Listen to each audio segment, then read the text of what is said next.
Good evening. Thanks for joining me tonight. You know, I've had some very disturbing news over the last few days. After watching the news like most of you and seeing the crime rising in our town and most every town, and finding out that the reason for those increases in very violent crime is prisoners just released into our communities. One man that just did a drive-by shooting the other day was just released after doing just a very few years with an armed robbery behind him.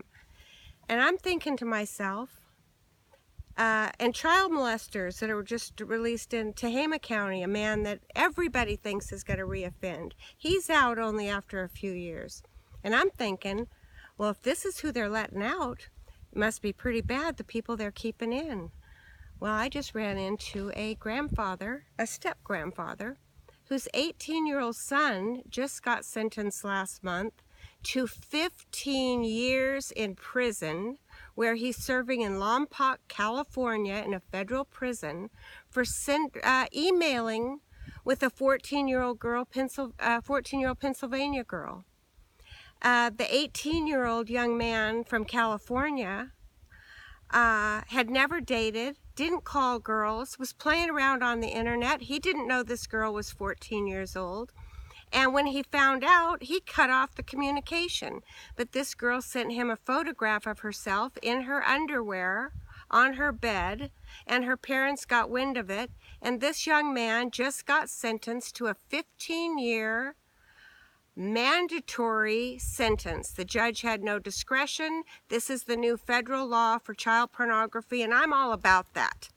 Real child pornography. This is one young kid being absolutely seduced into this sick little world we have here of the internet, and everything's available to these kids. And the public message is use a condom, and everybody has natural urges that we have no business trying to control. Our society is messed up. But to have this kid locked away for 15 years, and we have violent criminals on our streets, I think we need to fix this. How can we be telling any other country how to live when things are so messed up right here? That's what I'd like to know. And I think that as responsible citizens, please, let's change this. I've got some numbers here for Governor Jerry Brown and Congressman LaMalfa.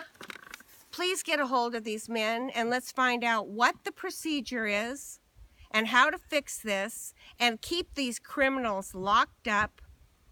And there should not be mandatory sentencing. I understand there's a website for Mothers Against Mandatory Sentencing, and I believe the acronym is MAMS. Somebody please check that, and